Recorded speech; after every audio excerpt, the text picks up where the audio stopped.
Негизи бүгүн аябай маанилүү көйгөйдү көтөрүп атасыздар. Негизи Милер Асанович бизге кечээ келип калды, но бирок маалыматыбыз боюнча бүгүндө 2000ден ашуу лицензия берилиптир. Бирок кийинки ишкерлер ушул лицензияларды алып, ошону кармап отурат да, же кайрадан сатып атышат башкаларга. Ал нерсе көптөгөн биздин райондор ушуга мындай туш келип атат да. Себеби потенциалдуу инвестор келсе, ал лицензия берилип кеткен. Же өзү иштетпейт, же бирөөгө бербейт. Анан ошол маселе бүгүн аябай орчундуу болуп атат да. Ошондуктан ушуну силер кайрадан бир инвентаризация жүргүзүп, бир кандайдыр талаптарды бир жыл иштетпесе, же кандайдыр мөөнөттөрдү коюп, кайра мамлекетке кайтарып алуу жолдорун карап чыксаңыздар. Себеби чын айтканда мына 2000 алган лицензиялар бүгүнкү күндө баары иштебесе керек. Кандайдыр бөлүгү колунда турса керек элдин. Туура айтасыз. 2097 лицензиянын арасында сиз айткандагы кен байлык казуучулар бар. Алар жөн эле кармап тургандар бар. Биздин быйылкы 24 жылдагы негизги жумуштар ошол менен болду.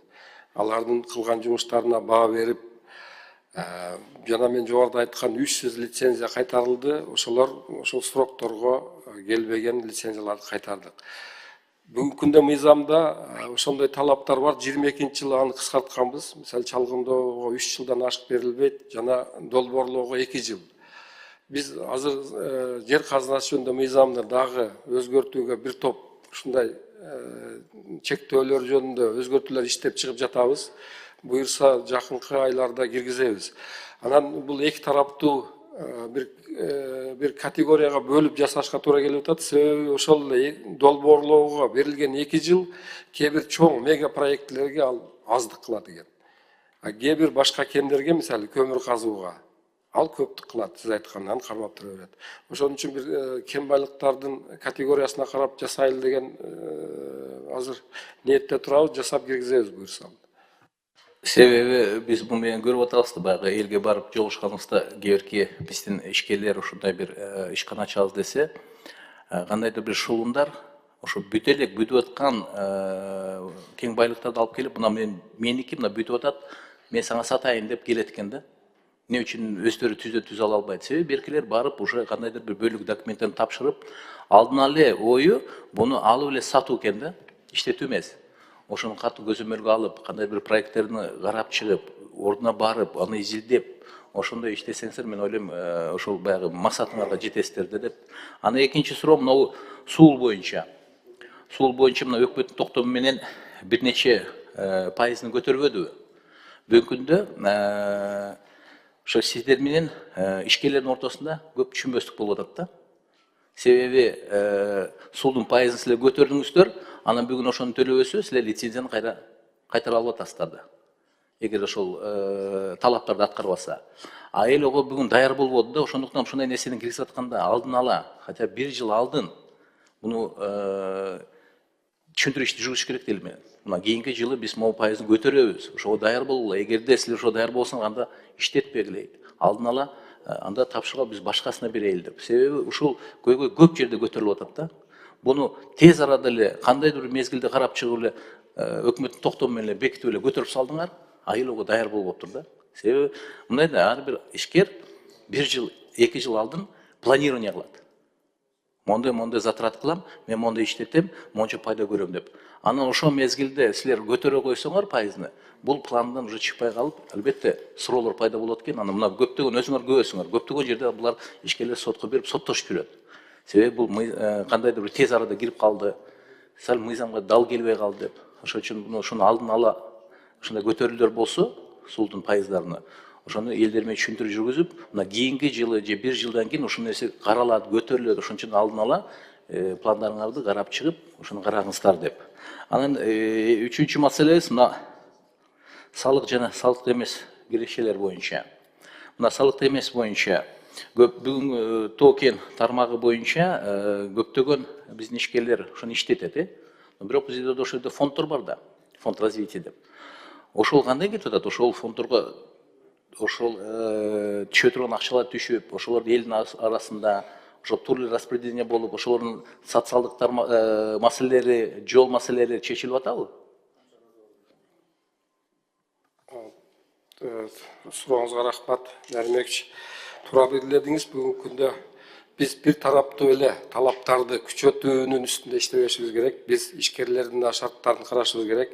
Сиз айткан жана жогоруда айтылган 185 токтом бирок 449/22 кабыл алынган боюнча өзгөргөн жок. Биз дагы сиз айтканды эске алабыз. Аны эскертүүлөр сөз түшүндүрүү иштери болуш керек. Анан жанагы фондторго чегерген маалыматтар боюнча ал эми мыйзамда көрсөтүлгөн баягы социалдык келишимдер булар ошол жергиликтүү бийликтер менен түзүп, аз бүгүнкү күндө көпчүлүк райондордо ошондой өнүктүрүү фонддору бар. Ошолорго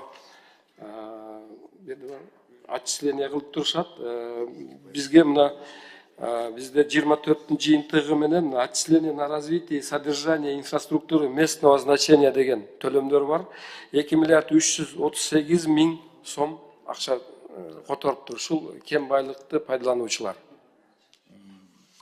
Негизи ошону карап койсоңуз, себеби кээ бирки жерлерде ошол түшүнбөстүктөр болуп атпайбы? Эл тургундар менен жана ишкерлердин ортосунда. Кээде мына өзүңүзгө белгилүү болгондой 2022 жылдар, 23 жылдарда жолдорду жабышып, себеби өзүнүн талаптары бар. Кээде ошо талаптардан ашыга кетип атпайбы? Элдер ошону түшүндүрүү иштери жүргүзүп, ошол эми бул негизи жергиликтүү бийликтин, хакимдердин, айыл өкмөттөрдүн, бирок бул жалпы мамлекеттик саясат. Ошондуктан силер как негизги ошо саясат алып баруучу катары мен силер ошол багытка көңүл буруп койсоңуздар, кандай ишкерлер төлөп атат, ошол элдер, ошол жанында турган тургундар ошого макул болуп, толук канааттандырылып атабы булардын талаптары? Себеби ошол жерден чыгат бүт ызычуулар. Өзүбүзгө негизи көмүр кең байлыгы боюнча мына канчалаган жолдор жабылды. Себеби эсилдеп келсек, келишимдер бар.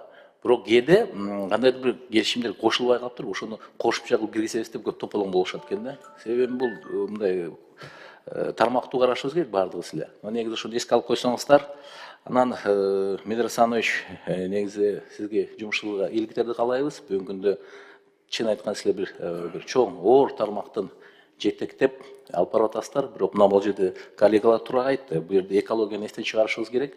Себеби ар бир кең байлыкты иштеткенибиз келечекте кандайдыр бир экология таасирин берет. Ошондой эле жолдор маселеси бар. Мына канчалаган бизде мамлекеттин бюджетинен чогулткан акчаларды ошо шарттарды түзүп жолдор салып атабыз. Бирок кээ бирки оор жүк ташуучу машиналар ошол рудаларды ташыйбыз деп талкалаган мезгилдер деле болуп атат. Ошондуктан ошол маселелерди бир тармакты өнүктүрөбүз деп кийинки тармактарды талкалап албашыбыз керек да. Буну мындай рационально алып кетишибиз керек. Рахмат.